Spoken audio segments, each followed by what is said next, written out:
So it looks like we have another big controversy here with limited run games. I'm not a big fan of limited run games. I'll say that right off of the bat. Some of the things that piss me off is the absurd shipping fees, at least for where I live, whenever you want to get anything from limited run games. And it's become even more annoying now because you have some current modern games that use limited run games for their collector's editions, and I just will not buy it from there, not spending all those exorbitant costs and shipping costs and everything for it. The other thing is I find a lot of their stuff is way overpriced. And then thirdly, they cheap out on a lot of their things. And one of the major controversies that proved this, that potentially they would keep doing it if they wouldn't have been called out back then, was they were shipping 3DO games on CDRs rather than pressed discs. And they didn't even work on real hardware. So a lot of people picked this up. A lot of people called them out on it. They went ahead and apologized, and you can assume here that they've cleaned up their act with doing this with the 3DO game. So that's one thing that they did. I would not be surprised if they didn't get called out, if they would have just kept doing that until somebody noticed. But luckily, people noticed right away. And now we have another thing here, which this one's crazy. They're saying here that these cartridges that they're selling here with these NES games, these NES limited run games, could potentially be a time bomb which would damage your NES system. So imagine this. Imagine you have your NES, you've preserved it all of these years, you've been playing original NES cartridges for all this time.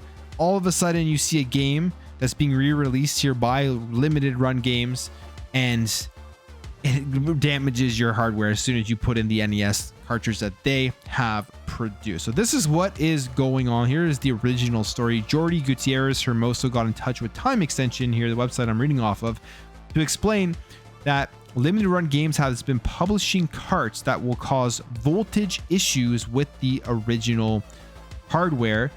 Basically what's going on here is there's a mismatch between the 3.3 V carts and the 5 V systems that they are being used on. He says, so far I've caught them doing with Rugrats and Pow Pow.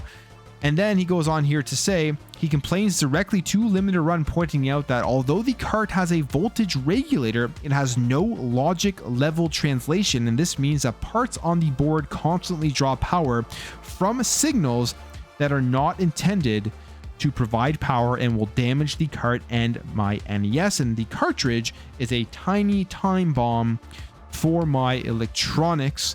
Points out here that the game itself has logical errors which have since been patched on the Steam release, such as 2-player soft lock that will affect almost all players in the co-op run. And as he's dismayed by the quality of the product, and says that they agreed to give me a 50% refund and keep the game, which I have done. So I mean, right there off of the bat, if this is a real issue that is causing damage to NES consoles, 50% refund, I mean, to me, you take what you can get, but it seems kind of unacceptable at that point. I want a full refund, and I want to be able to keep the game because they sent me something that potentially could damage the console itself. Now, he says here, after submitting the complaint, he found out that it was using the wrong voltage. He says, as yourself have covered, John Fairhurst has reportedly said that the bad production quality is fine because most customers never open the box, let alone play the game. And reality is, yeah, I mean, there are a lot of people who purchase this stuff just to put on their shelf, but that is not an excuse as to why you'd be able to put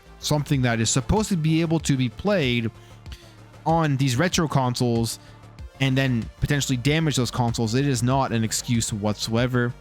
And then he goes on here and says, the only person who has flagged this issue is this Reddit post, which highlights the same problem but has been removed by moderators of the limited run subreddit. It says, I'm also out of patience with LRG due to lack of quality control on their NES boards they chose to publish on. The past 2 to 3 games I've purchased from them don't function correctly because they've clearly sourcing the cheapest boards possible. It's very sad and upsetting that only official release of Pow Pow was published on such low quality hardware.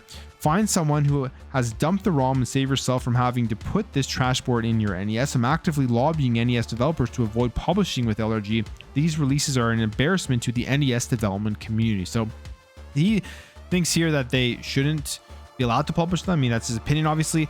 And then the subreddit here for LRG is hiding these posts, which You can take that for what you will. They could potentially be trying to hide it themselves, or somebody on the subreddit is just flagging it. Who knows what's going on here? But if clearly it does not look good on limited run games. And John Riggs here, he got an email from limited run games, and he says that his Rugrats will stay in the box because it does seem like from this response, they are recognizing that this is an issue. So, I mean, that is a good step in that direction, that they're actually recognizing it after everything else. But here is the email. It says, we were recently made aware of reports circulating speaking to a potential issue when using select NES games, which limited run games have previously retailed on our website. The reports make mention of 2 titles, Rugrats Adventures and Gameland and Pow Pow.